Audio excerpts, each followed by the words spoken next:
Assalomu alaykum azizlar. Dofamin jamoasi tomonidan tayyorlangan normal anatomiya kurslarini o'rganishda davom etamiz. Bugun sizlar bilan ko'krak umurtqalari, ya'ni vertebra torasikalar haqida gaplashib o'tamiz.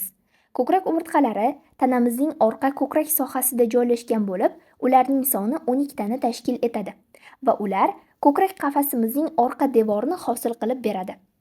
Ushbu umurtqalarning, demak, tanamizning orqa sohasida ularning o'tkir o'siqlarini ko'rishimiz mumkin. Tanamizning oldingi sohasidan esa ularning tanalari ko'rinadi. Demak, mana bular tanasi va orqadan esa ularning o'tkir o'siqlarini ko'rishimiz mumkin. Ana endi do'stlar, ularning umumiy tuzilishi va ulardagi mavjud tuzilmalar haqida gaplashib o'tamiz. Ularning umumiy tuzilishida boshqa umurtqalarda bo'lgani kabi korpus vertebrasi mavjud va ularning korpus vertebrasi pastga qarab yo'nalib borgan sari yo'g'onlashib, kattalashib boradi. Va endi mana shu tanasida joylashgan tuzilmalar haqida gaplashib o'tamiz. Do'stlar, bizda ko'krak qafasini hosil qilishda oldindan, demak, to'sh suyagi va unga birikkan qovurg'alar va ortki sohadan esa ko'krak umurtqalari ishtirok etadi. Mana shu jarayonda ko'krak qafasini hosil bo'lishida qovurg'alar ortki tomondan ko'krak umurtqalariga birikyapti. Mana shu ko'krak umurtqalarini ham ikki sohasiga kelib birikadi. Ya'ni birinchisi ularning tanalarida joylashgan fovea costalislar va ularning mana bu ko'ndalang o'siqlarida joylashgan fovea costalislarga kelib birikadi. Ana endi birinchi yo'nalish bo'yicha gaplashib o'tamiz. Ya'ni ko'krak umurtqalarining tanalarida joylashgan fovea costalislarga qanday qilib kelib birikadi? Bu jarayonda, demak, bizda tipik va atipik umurtqalarga bo'lib o'rganamiz ko'krak umurtqalarini. Tipik bo'lganlari bular TH2 dan TH9 gachani tashkil etadi. Ya'ni bularda yuqorigi yarimta va pastki yarimta fovea costalislar joylashgan. Mana yuqorigi yarimta, pastki yarimta bu bir tomondan va ikkinchi tomondan ham xuddi shunday yuqorigi yarimta, pastki yarimta fovea costalislar joylashgan bo'lib, aynan mana shu fovea costalislarga qovurg'a boshchasi kelib birikadi. Qovurg'a boshchasi kelib mana shu fovea costalislarga birikishini ko'ramiz. Mana do'stlar, mana bu yerda ham yozgan. TH2 dan TH9 gacha, demak, yuqorigi pastki 0,5 dan ikki tomonda joylashgan bo'ladi. Bir tomonda yarimta yuqorigi, yarimta pastki, ikkinchi tomonda ham xuddi shunday. Mana do'stlar, mana bu rasmda ko'rishingiz mumkin. Mana. Demak, mana bu masalan TH5 deb oladigan bo'lsak, TH5 ni pastki yarimta qovurg'a chuqurchasi, TH6 ni yuqorigi yarimta qovurg'a chuqurchasi va ular birlashgan holatda bu yerga, mana bu yerdan masalan qovurg'a boshchasi kelib birikyapti. Qovurg'a boshchasida ham kichik qirra hosil bo'ladi. Mana shu qirra uning boshchasini ikkita yuzaga ajratib turadi. Yuqorigi va pastki yarim yuzalarga. Va mana shu yuqorigi pastki yarimta yuzalar mana bu yuqorigi pastki yarimta fovea costalislarga to'g'ri kelib birlashib bo'g'im hosil qilib beradi. Ana endi do'stlar, atipik, ya'ni istisno holatdagi ko'krak umurtqalarini fovea costalislari haqida gaplashib o'tamiz. Bu qaysi ko'krak umurtqalari? Demak, biz aytdik do'stlar, tipik bo'lganlari bu TH2 dan TH9 gacha ekan. Atipiklari endi TH1, TH10, TH11 va TH12 da bo'ladi. Ulardan TH1 ni gaplashamiz. TH1 da, ya'ni birinchi ko'krak umurtqasida bitta to'liq qovurg'a chuqurchasi va bitta yarimta chuqurcha mavjud bo'ladi. Nima uchun? Demak, mana buning yuqorisida bitta to'liq qovurg'a chuqurchasi bo'lyapti. Sabab bunga birinchi qovurg'a unga to'liq birikkan holatda joylashadi. Mana birinchi qovurg'a to'liq birikadi yuqori tomondan. Endi ikkinchi qovurg'a birikishi uchun uning pastida yarimta fovea costalis hosil bo'lishi kerak. Shuning uchun ham birinchi qovurg'ada yuqorigi yarimta, yuqorigi bitta to'liq va pastki yarimta qovurg'a chuqurchasi hosil bo'ladi. Demak, TH1 da 1,5 deb eslab qolsak bo'ladi. Bitta to'liq yuqorigi va 0,5, ya'ni yarimta pastki qovurg'a chuqurchasi mavjud. Aynan tanalarida joylashgan. Ana endi do'stlar, istisnolardan TH10, TH11 va 12 larni gaplashib o'tamiz. TH10 da bir juft yarimta yuqorigi Eslab qolamiz do'stlar, yuqoriga qovurg'a chuqurchasi mavjud tanasida. Bu 10-qovurg'a uchun xos. Korpusning yuqorgi qismida joylashgan bo'ladi. Mana demak, yuqorgi qismida joylashgan. ATH11 va 12larda esa bir juftdan to'liq chuqurcha hosil bo'lgan. Demak, mana ularda bittadan to'liq qovurg'a chuqurchasi mavjud. Ularda 0,5 dan bo'lib joylashmaydi. Ularda bir juftdan to'liq bo'ladi. Bu faqatgina 11-12 qovurg'alar uchun xos. Demak do'stlar, xulosa qilib aytadigan bo'lsak, tipik ko'krak umurtqalari bizda TH2 dan TH9 gacha bo'ldi. Atipiklari, ya'ni ana shu tanalarda joylashgan fovea costalislari farqli bo'lganlar bu TH1, TH10, 11 va 12lari.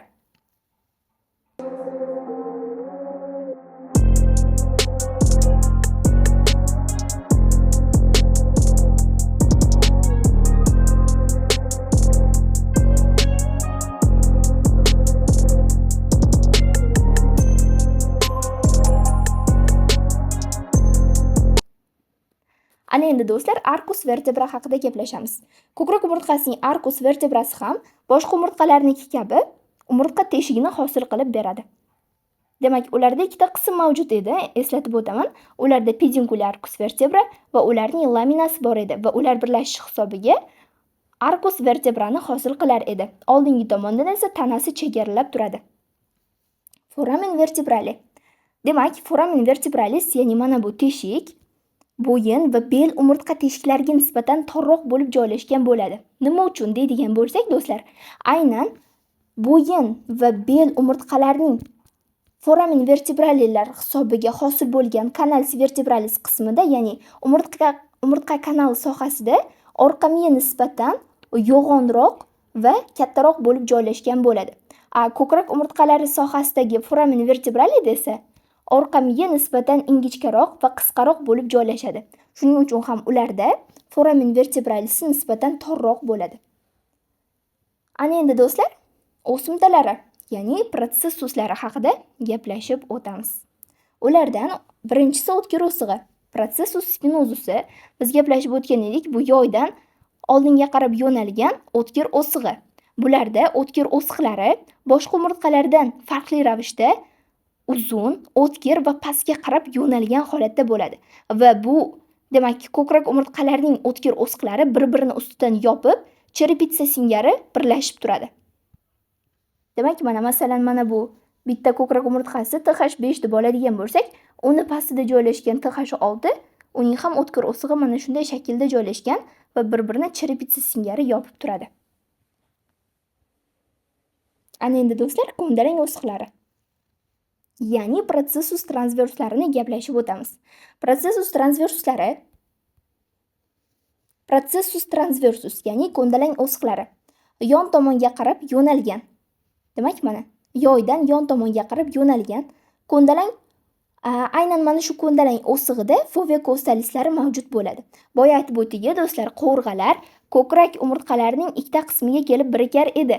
Birinchisi ularning tanasida joylashgan fovea costalislar va ikkinchisi ularning o'tkir o'siqlarida joylashgan fovea costalislar. Adashdim. Aynan ko'ndalang o'siqlarida joylashgan fovea costalislar bo'ladi. Aynan bizda mana bu tanasini gaplashib bo'ldik. Endi ko'ndalang o'siqlarda joylashgan fovea costalislarga qovurg'alarning mana bu bo'yin sohasidagi tuberkulum kostalari kelib birikadi. Tuberkulum kostasidagi qism birikadi va bo'g'im hosil qiladi. Bu demak lotinchada fovea costalis processus transversus deb ataladi. Mana bu chuqurcha. Va bu eslab qolamiz do'stlar, TH1 dan TH10 gacha mavjud bo'ladi, ya'ni TH10 da ham mavjud. Mana bu fovea costalislar, lekin TH11 va TH12 da ko'ndalang o'siqlarida fovea costalislar mavjud bo'lmaydi. Mana do'stlar, mana bu rasmni ko'rishimiz mumkin. Mana, demak, ko'krak umurtqasining tanasida joylashgan fovea costalisga qovurg'aning boshchasi kelib birikapti. Va mana bu ko'ndalang o'sig'ida joylashgan fovea costalisga uning tuberkulum kostasi kelib birikapti. Va mana shu ikkita qismdan birlashyapti. Mana do'stlar, mana bu rasmda ham ko'rishimiz mumkin. Demak, qovurg'a boshchasi, qovurg'aning tuberkulum kostasi va u bilan birga protsessus transversda joylashgan fovea costalis. Mana shu orada demak bo'g'im hosil bo'lyapti. Va kosta transversal bo'g'imni hosil qilib beryapti. Ana endi yuqorgi va pastki bo'g'im o'simtalarini gaplashib o'tamiz. Bu demak lotinchada processus articularis superior, processus articularis inferior deb atalardi va yoydan, mana bu yoydan yuqoriga va pastga qarab yo'nalgan o'siqlar edi. Va bu o'siqlar o'zidan yuqorida joylashgan umurtqaning pastki bo'g'im o'simtasi va o'zidan pastda joylashgan umurtqaning yuqorgi bo'g'im o'simtasi bilan o'zaro bo'g'im hosil qilib joylashar edi.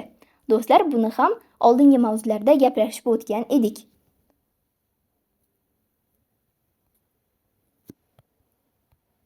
Ana endi do'stlar, mavzumizning ko'krak umurtqalari qismiga tegishli qismini xulosalab o'tamiz. Bugun ko'krak umurtqalari, ularning qismlari, aynan o'tkir o'siqlari va o'tkir o'siqlarning qanday ahamiyatga ega ekanligi va ularning fovea costalislari, tanasida joylashgan fovea costalislari va aynan ko'ndalang o'siqlarida joylashgan fovea costalislari haqida gaplashib o'tdik. Ana endi bel umurtqalari haqida gaplashib o'tamiz. Bel umurtqalari vertebra lumbalis deb ataladi. Demak, tanamizning orqa bel sohasini chegaralab turadi. Yuqoridan demak ko'krak umurtqalari, pastdan esa dumg'az umurtqalari bilan chegaralanadi. Va nisbatan tanamizning aynan mana shu bel sohasi ko'proq harakatlarga javob beradi. Demak, orqadan bukilish, yozilish, yon tomonga burilish kabi harakatlarni kuchliroq aks ettiradi. Va aynan orqaning chuqur muskullari ham mana shu bel sohasida kuchliroq rivojlangan bo'ladi. Nima uchun deydigan bo'lsak, bu aynan bel sohasida joylashgan umurtqalarimiz gavdamizning asosiy og'irligini ko'tarishga moslashgan. Va ularning soni demak L1 dan L5 gacha bo'ladi. Ya'ni 5 ta. 5 ta bo'lib joylashganligini ko'ramiz. Ana endi ularning tuzilishini gaplashib o'tamiz do'stlar. Ularda ham korpus vertebrasi mavjud, ya'ni mana ularning tanasi ularning nisbatan yirik va loviyasimon shaklda bo'ladi. Yiriklashgan, mana tanasi yiriklashgan. Yirik va baquvvat bo'lyapti, chunki tanamizning asosiy og'irligini mana shu bel umurtqalari ko'tarib turar ekan.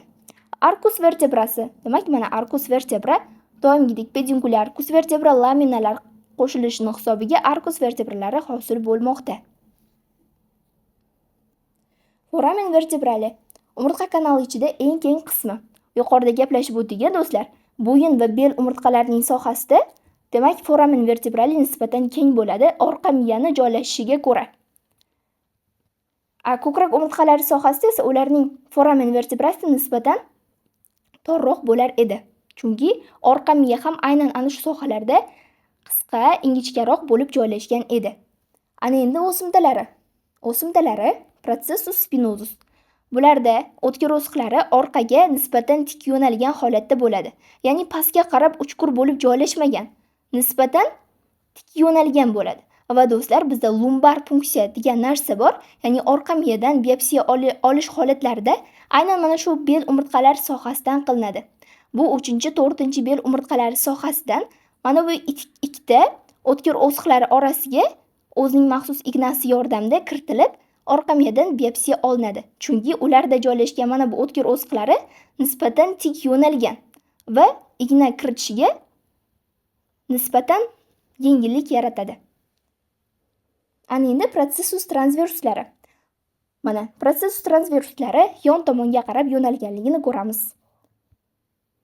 Va bularning processus transversuslari nisbatan boshqa umurtqalarni aynan yuqorida bulardan ko'krak umurtqalari joylashganligi uchun ulardan rudiment sifatida qolgan deb processus castarius deb ham ataladi.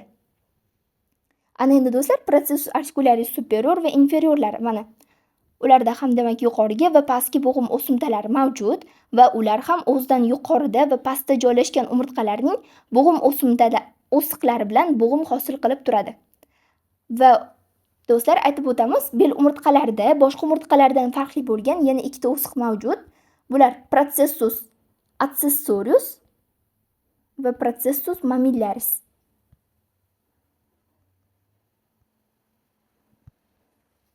Demak, mana do'stlar, protsessus accessoriuslar mana bu yuqoriga bo'g'im o'sig'i, mana bu esa ko'ndalang o'siq. Mana shu ko'ndalang o'siqning demak yon asos qismida joylashgan bu protsessus accessorius, ya'ni qo'shimcha o'sig'i hisoblanadi. Va mana bu yuqoriga bo'g'im o'simtasining yon oldingi sohasida protsessus mamillarislari joylashgan. Xo'p do'stlar, bugun demak sizlar bilan ko'krak umurtqalari, ularning o'tkir o'sqilari, fovea kostalislar, bel umurtqalari haqida gaplashib o'tdik. Do'stlar, bizning onlayn kurslarimizda yanada ko'proq va sifatli ma'lumotlarni ustozlar nazorati ostida, ularning ko'magida tartib bilan o'qib o'rganishingiz mumkin. Batafsil ma'lumot olish uchun administratorga murojaat qiling yoki Telegram kanalimiz orqali biz bilan bog'laning. Sizlarga yetkazmoqchi bo'lgan ma'lumotlarimiz mana shulardan iborat edi. Keyingi darslarda ko'rishguncha xayr, sog' salomat bo'ling.